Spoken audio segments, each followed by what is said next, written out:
I, 55F, thought I had planned my future perfectly.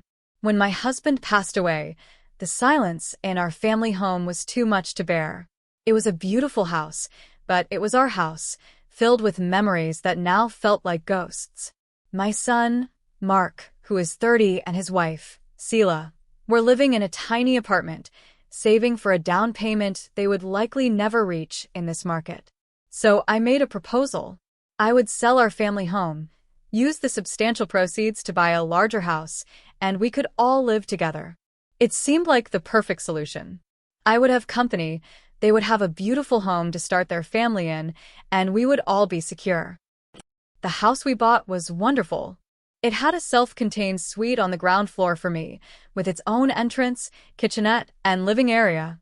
Mark and Sila would have the entire upstairs, which had 3 bedrooms, a large living room, and a beautiful kitchen. The agreement was simple and clear. I own the house outright. My name was the only one on the deed. I would pay the property taxes and the mortgage, which was small thanks to the large down payment from my old home sale. They would cover the utilities and general upkeep. To make things easier, I set up a joint savings account. I funded it with $100,000. I told them this was the house emergency fund.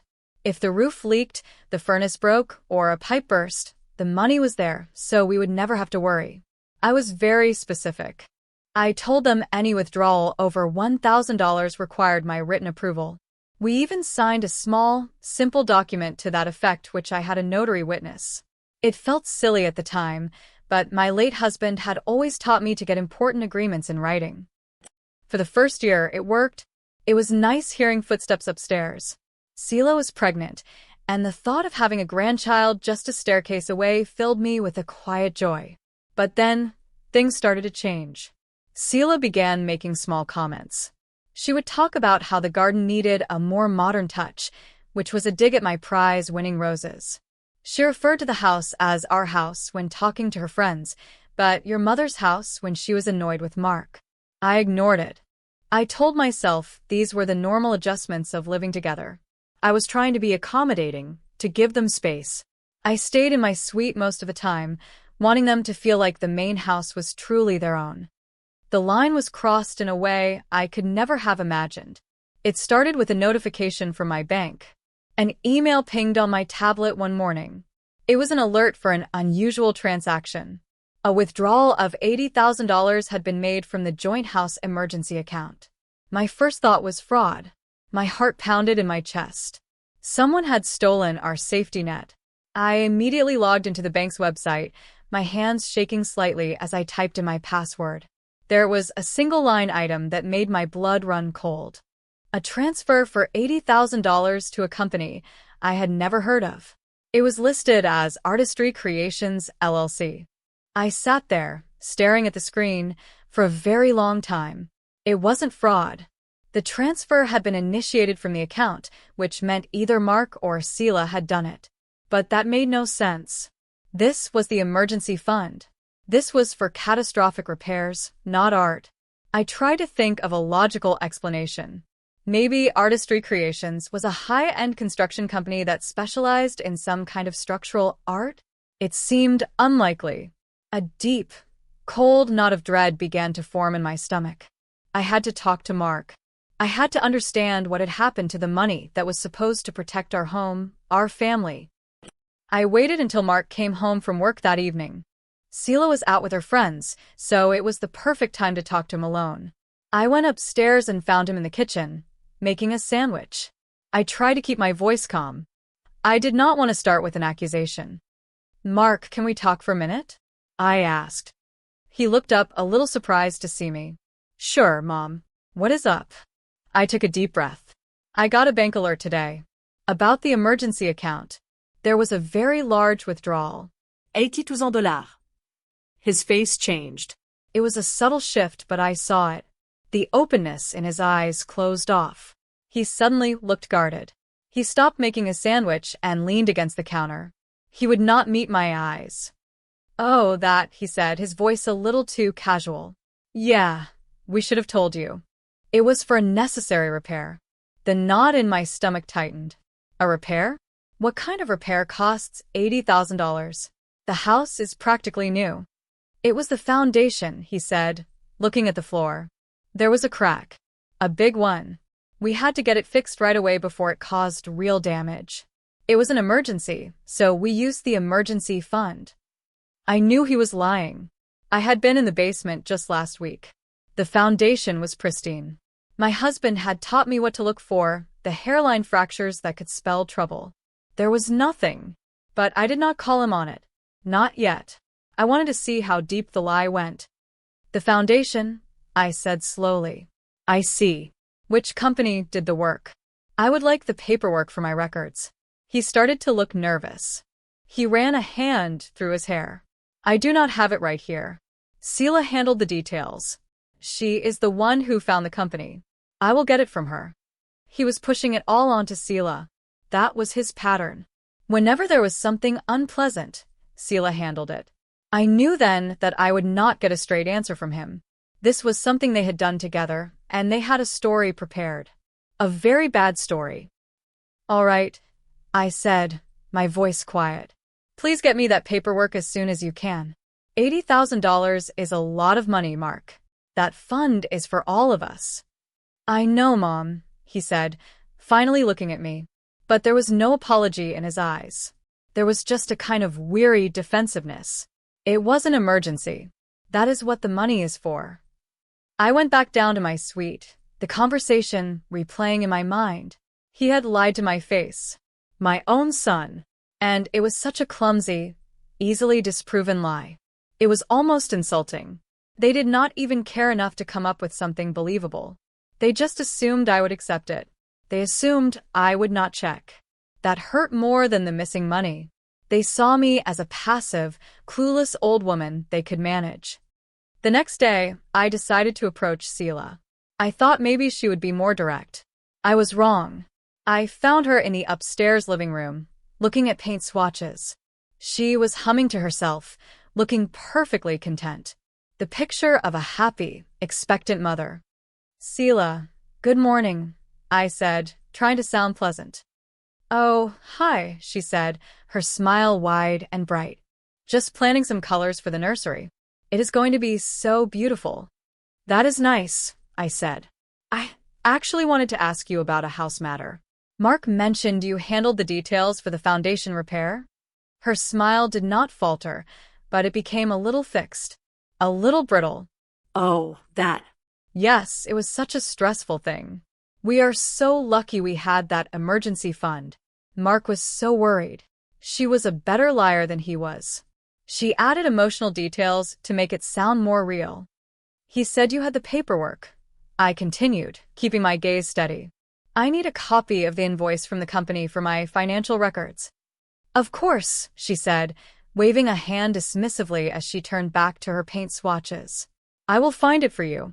It is probably in one of my folders somewhere. Things are so disorganized with the baby coming. She was stonewalling me. She had no intention of giving me any paperwork because none existed. They were hoping I would just get tired of asking and let it go. That was their plan. Just smile and deflect and wait for the old lady to forget. I felt a cold anger begin to replace the hurt. This was not just a misunderstanding. This was a deliberate deception.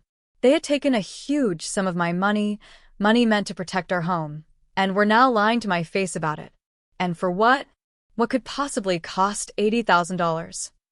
I decided to do my own investigating. The bank statement listed the recipient as Artistry Creations LLC. I typed the name into my computer's search engine. The first result was a glossy, professional website. The homepage was filled with stunning images of intricate, beautiful murals. The kind you would see in a museum or a luxury hotel. The artist was a woman who had become famous for her unique style. She was sought after by celebrities and wealthy collectors. I navigated to her pricing page. My breath caught in my throat. Her fees were astronomical. A small accent wall started at $20,000. A full-room mural, her specialty, was listed as starting at $75,000. There it was. They had not repaired the foundation. They had hired a celebrity artist to paint a mural. An $80,000 mural. For a baby's nursery. I felt dizzy. I had to sit down. The sheer audacity of it was breathtaking. The entitlement. To take that much money, my money, and spend it on something so frivolous, so outrageously extravagant. It was not just irresponsible. It was a slap in the face. It was a declaration. They were telling me that my financial security, the safety net I had carefully built for all of us, was less important than their desire for a designer nursery. I thought about the conversation I had with Sila just a few days earlier. She had been talking on the phone with her mother, her voice carrying down the stairs. I had not been trying to eavesdrop, but I heard her say, "We just have to finish the nursery, and then we can start on the main living areas. This house has such good bones, but it needs to be updated. It needs to reflect our style, not his mother's." At the time, I had dismissed it as idle chatter. But now, her words took on a sinister new meaning. This was not just about a nursery. This was about them taking over. Erasing me. They were using my money to transform my house into their house, piece by piece. And they felt completely justified in doing so. I spent the rest of the day in a daze. I walked through my suite, touching the familiar objects. A photograph of my husband and me on our wedding day. The small collection of porcelain birds he had given me over the years. These were the things that made this house my home. And upstairs, they were planning to paper over my life with their own, funded by me. The anger was now a hard, cold thing inside me. The hurt was still there, but it was being overshadowed by a new feeling. Resolve. They had made a mistake. They had underestimated me. They thought I was just a source of money, a convenient landlady they could placate with flimsy lies. They were about to find out how wrong they were. I needed a plan. A confrontation would not be enough. They would just deny, deflect, and gaslight me. I needed leverage. I needed undeniable proof that would leave them with no room to maneuver. I thought about the document we had all signed when I set up the emergency account.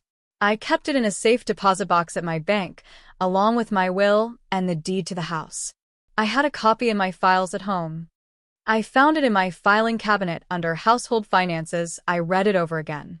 The language was crystal clear. For emergency structural and systems repairs only. And the crucial line, all withdrawals exceeding $1,000 require prior written consent from the primary account holder. I was the primary account holder. I had never given any consent, written or otherwise. They had not just been dishonest. They had broken a legally binding agreement. This was not just a family squabble anymore. This was something else entirely. I made a copy of the document and the bank statement showing the $80,000 transfer. I put them in an envelope. This was my ammunition. Now I needed to know the full extent of their plans. I needed to understand what was really going on in Sila's head. I started paying more attention. I listened. Not by pressing my ear to the door, but just by being aware. Their voices traveled in the big house. And Sila was not a quiet person, especially when she was on the phone. A few days later, I got my chance. Mark was working late, and Sila was on a long video call with her mother. I was in my kitchenette, making tea, and I could hear her clearly through the floor vents. "He is just so spineless," Sila was saying, her voice sharp with frustration. "He keeps saying we have to tell her." "Tell her what? That we are making her house beautiful? That we are giving her grandchild the best of everything? She should be grateful." There was a pause as her mother spoke. Then Sila laughed. It was not a pleasant sound. "Oh, Mom, do not worry. I have it all under control. The mural is just the beginning. Once the baby is here, she will not be able to say no to anything. We will redo the kitchen next. Then the living room. By the time we are done, this place will finally feel like ours. She can keep her little granny suite downstairs. That is all she needs anyway. She will be so busy with the baby, she will not even notice." Her words hit me like a physical blow. Granny's suite, that is what she called my home. A little place for the old woman to be tucked out of the way. And her plan was to systematically take over the entire house, using my money, while distracting me with my own grandchild. It was cruel. It was calculating. It was monstrous. I leaned against the counter, the warm teacup in my hand suddenly feeling cold. This was not my daughter-in-law. This was a stranger. A predator who saw me as an obstacle to be managed and exploited. And my son, my own son, was letting her do it. He was her willing accomplice. The spineless man who was afraid to stand up to his wife, even when she was robbing his own mother. That was the moment everything solidified for me. The hurt, the anger, the confusion, it all melted away and was replaced by a single, clear purpose. I was not going to be managed. I was not going to be phased out of my own home. I was not going to be a granny in a suite. I was the owner of this house. I was the one with the power. And it was time for me to use it.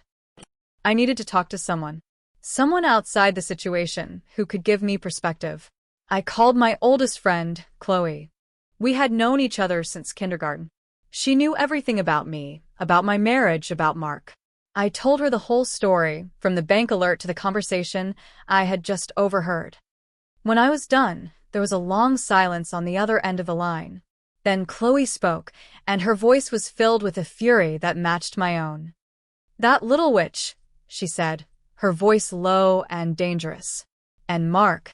I could just throttle him. How could he let this happen, Helen?" "I do not know," I said, my voice trembling slightly. "I think he is afraid of her. Afraid of losing her. And she has convinced him that this is what they deserve. What they deserve. They deserve to be thrown out on the street," Chloe said. "What are you going to do?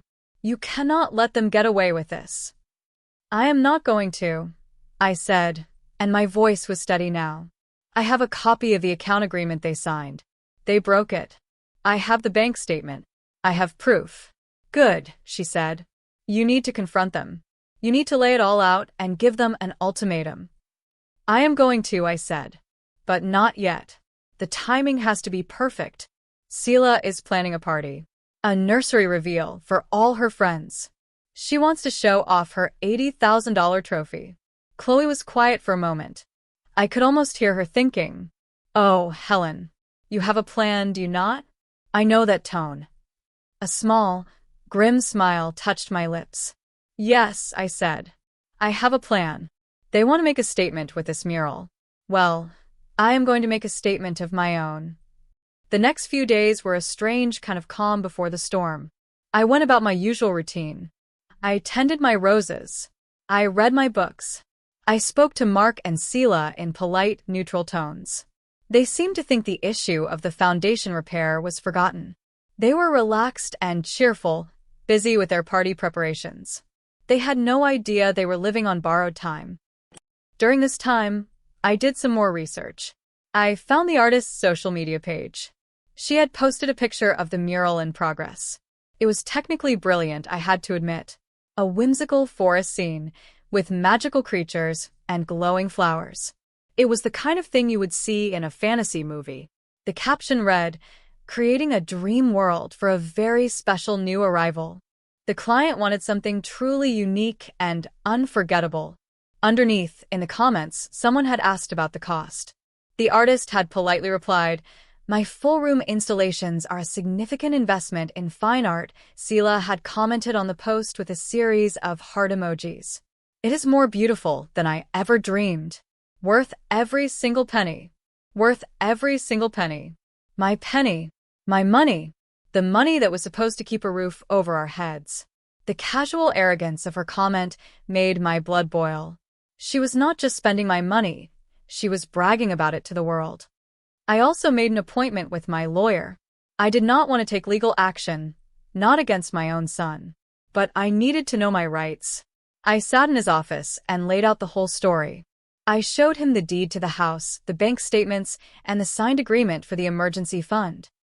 He listened patiently, his expression growing more and more serious. When I was finished, he leaned back in his chair. "Helen, this is not just a family dispute," he said. "This is a clear breach of a written agreement. And given the amount, it could be considered a form of financial elder abuse. They deliberately misled you to acquire a significant amount of your money for their own personal use. You have every right to pursue this legally. You could sue them for the return of the funds."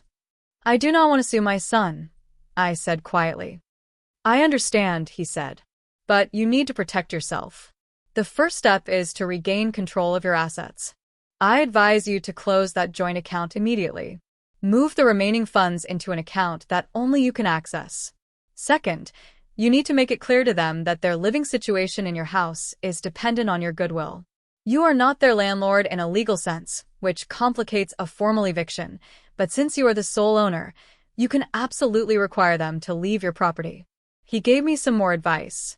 He told me to document everything, to save any emails or texts, to write down the details of conversations. He said that if I did decide to ask them to leave, I should do it in writing. I left his office feeling stronger, more certain. He had confirmed what I already knew. I was in the right. I had the power, and I was not abusing it. I was defending myself. The day of the nursery reveal party arrived. It was a Saturday afternoon. I could hear the guests arriving upstairs. Laughter and music drifted down. Sila was in her element, the queen bee of her social circle, showing off her perfect life in her perfect house. My house. I waited in my suite. I had everything I needed.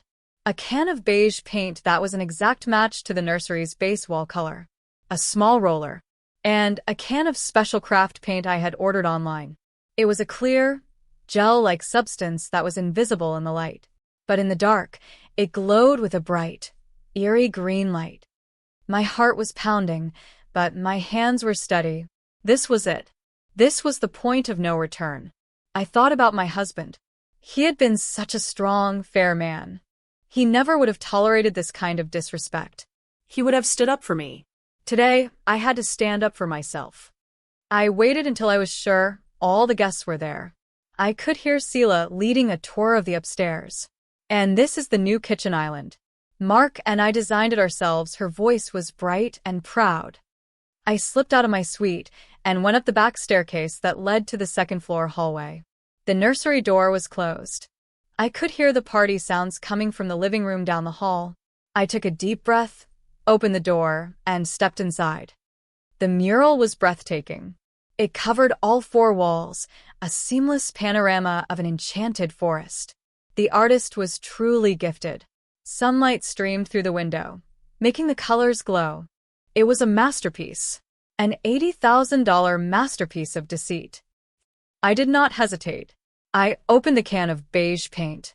I started with the wall opposite the door. The focal point of the mural was a giant, wise-looking tree with a doorway carved into its trunk. I painted a large, crude rectangle of beige right over it. It was like a scar on a beautiful face. I painted over a family of cartoon foxes. I painted over a waterfall that seemed to shimmer with real light. I did not destroy all of it. I just vandalized it. I made it ugly. I broke the spell. Then I opened the can of glow paint. The instructions said to apply it thickly. Using a smaller brush, I began to paint on the main wall, right next to the crib. I wrote in large, clear capital letters. 2 words. Temporary tenant. The clear paint was almost invisible against the mural's complex background. You would never notice it in the daylight. But I knew that later. In the dark, it would burn. I cleaned up quickly, leaving no trace that I had been there, other than the ruined art on the walls. I crept back down the stairs to my suite, my heart hammering against my ribs. I had done it. Now all I had to do was wait. It did not take long. Maybe 20 minutes later, I heard a collective gasp from upstairs, followed by a piercing shriek from Sila. The music stopped abruptly. I heard panicked, overlapping voices. Then, heavy footsteps thundered down the hall. My door burst open. Mark stood there, his face pale with shock and fury. Sila was right behind him, her face a mask of disbelief, tears streaming down her cheeks. "What did you do?" Mark yelled. His voice was raw. "What did you do to the nursery?" I am sitting at my small dining table, sipping my tea. I look up at him, my expression calm. "What are you talking about, Mark?" "Do not play dumb with me," he shouted. "The mural. You destroyed it. You painted over it." Sila pushed past him, her hands clenched into fists. "You ruined it. You ruined everything. How could you be so cruel?" So jealous. This is it. The confrontation. I feel a strange calm settle over me. The present tense feels right. This moment is happening right now. I have no idea what you're talking about, I say, taking another slow sip of tea. The last I heard, you spent $80,000 on a foundation repair. Are you telling me that money was spent on a painting instead? Mark's face goes from white to red. He is speechless. Sila, however, is not. That is not the point, she screeches. You deliberately destroyed the most beautiful thing in this house. You did it to hurt me. Sila, please, I say, my voice still quiet, but with an edge of steel. Lower your voice.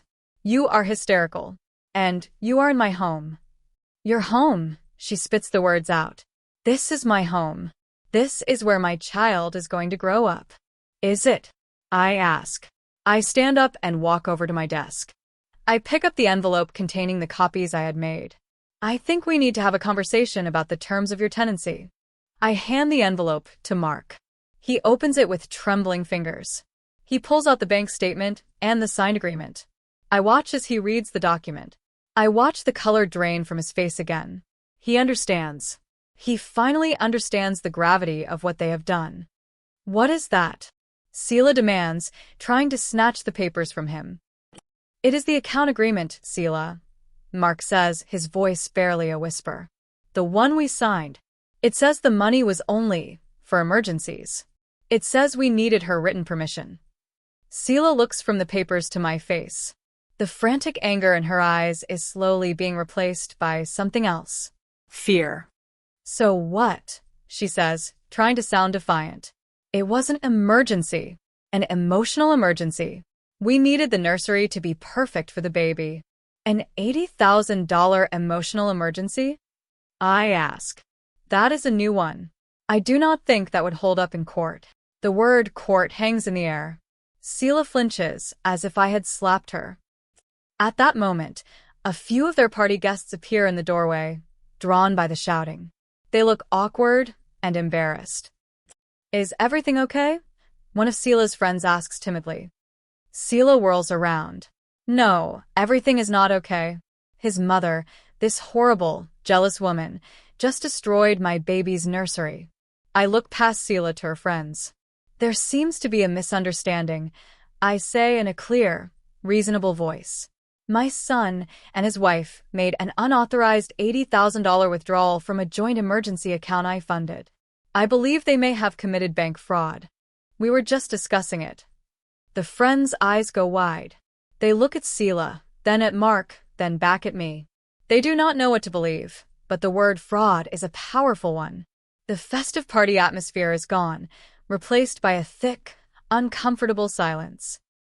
I think we should go, one of them says, already backing away. Within a minute, they are all gone. The front door clicks shut, leaving the three of us alone in the echoing silence. The fight that followed was ugly. Sila screamed and cried. She called me every name she could think of. She accused me of trying to ruin her life. Mark just stood there, looking broken. He kept looking at the paper in his hand, then at me, then at his weeping wife. He was caught in a trap of his own making. When Sila finally exhausted herself into hiccuping sobs, I spoke. This is what is going to happen, I said, my voice leaving no room for argument. You have two options. Option 1. You will repay the $80,000 to me, with interest. We can work out a payment plan. It will likely take you the rest of your lives, but the debt will be settled. Option 2. You will pack your things and move out of my house. Move out. Sila whispered, her face ashen. We cannot move out. The baby is coming. We have nowhere to go. You should have thought of that before you stole from me, I said coldly. You have 1 week to decide. If you choose to leave, I want you out by the end of the month. If you choose to stay and repay me, we will be drawing up a new agreement. A formal rental contract. You will pay me monthly rent on top of the debt repayment and all utilities. You will no longer live here for free. Mark finally spoke. Mom, please, he begged. We made a mistake. A terrible mistake. Please do not do this. A mistake is forgetting to take out the trash, Mark, I said, looking my son directly in the eye. This was a calculated deception. You both lied to me for weeks. You planned to continue spending my money to erase me from my own home. I heard you, Sila. I heard you talking to your mother about your plans for the kitchen and the living room, about how I would be too busy with the baby to notice. Sila stared at me, her mouth hanging open. She knew she had been caught. The last of her fight seemed to drain away, leaving a hollow, defeated look in her eyes. You have 1 week, I repeated. Now, please get out of my suite. They left without another word. I closed the door behind them and leaned against it, my body trembling with adrenaline. I had done it. I had taken back control. Later that night, long after the house had fallen silent, I heard a new sound. A low, guttural wail of absolute rage and despair coming from upstairs. It was Sila. I knew, with a grim sense of satisfaction, that she must have gone into the nursery. She must have turned off the lights to hide from the ugliness of the beige paint. And in the darkness, she would have seen my final message, burning green on the wall. Temporary tenant. The week that followed was the longest of my life. The house was filled with a tense, miserable silence. I stayed in my suite. Mark and Sila stayed upstairs. I would hear them arguing sometimes, their voices muffled but angry. I saw Mark once, when I was getting my mail. He looked like he had not slept in days. He tried to speak to me. Mom, we need to talk, he said, his voice hoarse. Have you made your decision? I asked, not stopping. We are trying to figure it out, he said desperately. There has to be another way. A way we can fix this. There were 2 options, I said. Repay the money and become my tenants or leave. There is no third option. I walked back to my door and closed it, leaving him standing on the porch. That was the hardest thing I had ever had to do. But my son needed to understand that actions have consequences. He had chosen his side. Now he had to live with it. Sila's parents called me. Her mother, Joan, started the conversation by yelling at me. How could you do this to your own family? She shrieked over the phone. Sila is pregnant. You are putting her under unbearable stress. What kind of monster are you? I let her vent. When she finally paused to take a breath, I spoke. Joan, I said, my voice calm and even. Did Sila tell you that she and Mark took $80,000 from my emergency fund without my permission to pay for a mural? There was a stunned silence. Well, she said you had agreed to help with the nursery. Did she show you the document they both signed, acknowledging that the money was for structural emergencies only and required my written consent for large withdrawals? I asked. Because I have a copy. I also have a copy of the bank transfer. My lawyer refers to it as financial abuse. It is a crime, Joan. The change in her tone was immediate. The righteous anger was gone, replaced by a nervous stammer. Oh. I did not realize. A document. Yes, I said. They broke a legal agreement and spent a life-changing amount of my money on a decoration. Then they lied about it. The consequences they are facing are a direct result of their own choices. I suggest you advise your daughter to accept the reality of the situation she has created. I hung up the phone. I knew I would not be hearing from Joan again. No one wants to be associated with a crime, especially one as sordid as stealing from a family member. At the end of the week, Mark knocked on my door. He was alone. He looked haggard. We are moving out, he said, his eyes fixed on the floor. We cannot afford to pay you back and pay rent. We found a small apartment across town. We will be out by the end of the month. I just nodded. There was nothing left to say. I am sorry, Mom, he said, his voice thick with emotion. I'm so sorry. I let you down. I let Sila lead me.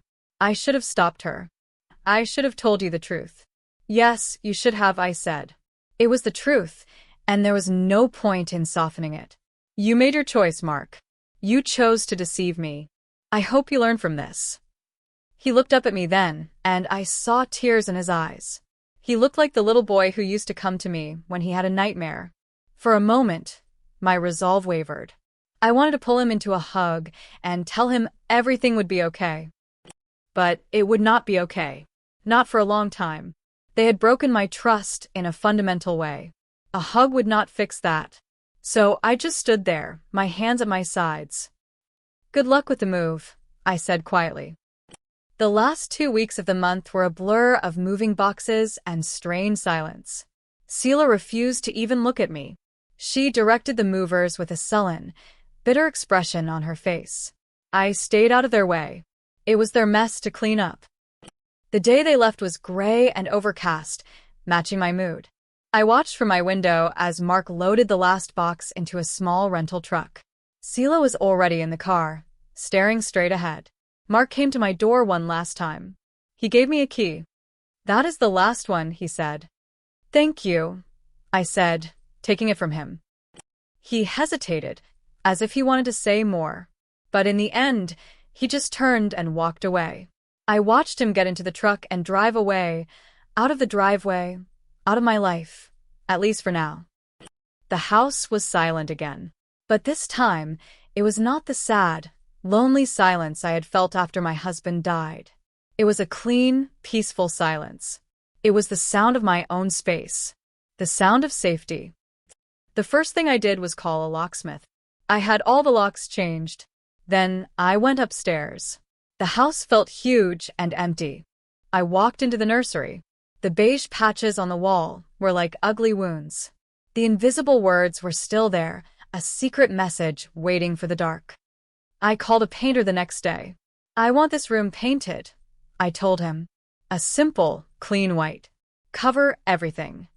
He did a wonderful job. By the end of the day, the extravagant, tainted mural was gone forever. The room was just a room again. A blank slate. I did not know what I would use it for. A guest room, maybe. An office. It did not matter. What mattered was that it was mine to decide. A few months passed. I heard through a cousin that Mark and Sila had their baby, a little girl. I sent a gift, a simple silver rattle, to their apartment address. I did not receive a thank you note. I did not expect one. Mark called me once, about 6 months after they had moved out. His voice was strained. Mom? I was just calling to see how you are. I am fine, Mark, I said. The house is quiet. Yeah, he said. There was a long, awkward pause. Listen, things are really hard. The apartment is so small. Sila is not happy. The baby cries all the time. We are barely making ends meet. I knew what he was doing. He was testing the waters. He was hoping I would feel sorry for them, that I would offer to help, that I would invite them back. The old me, the me from before the mural, would have. But I was not that person anymore. Life is hard sometimes, I said, my voice gentle but firm. You are a father now, Mark. You have a family to provide for. I am sure you'll figure it out. Right, he said, his voice flat with disappointment. Well, I guess I will talk to you later. Goodbye, Mark, I said, and I hung up the phone. I felt a pang of sadness for the son I had lost, or perhaps the son I had never really known. But I did not feel guilt. I had given them a home, security, and a safety net. They had not just squandered it. They had thrown it back in my face with contempt. They had made their choices, and now they were living with them, just as I was living with mine. My friend Chloe came over for dinner a few weeks later. We sat in my garden, surrounded by my prize-winning roses, sipping wine. So, have you heard from the happy couple? She asked, a touch of sarcasm in her voice. Mark called once, I said. Fishing for a handout, I think. And what did you say? I told him I was sure he would figure it out, I said. Chloe raised her glass. To figuring it out, she said with a smile. And to you, Helen, for being one of the strongest women I know. We clinked our glasses together. The sun was setting, casting a warm, golden light over everything. The house behind me was silent and peaceful. It was my home. All of it. I had fought for it. I had reclaimed it. I learned a very hard and very expensive lesson. I learned that you can give your children everything, but you cannot give them character. You cannot give them gratitude or respect. They have to find that for themselves. I learned that my kindness had been mistaken for weakness. My generosity had been seen as an entitlement. I stopped giving warnings. I stopped offering endless second chances. They thought my love was unconditional, but they found out that my property, my security, and my self-respect all had very firm conditions. They finally learned what it feels like to be small, to be powerless, to have to live with the consequences of their own greed. And in the quiet of my own home, I finally felt at peace. The $80,000 was a steep price to pay for a lesson, but the peace of mind I bought with it, that was priceless.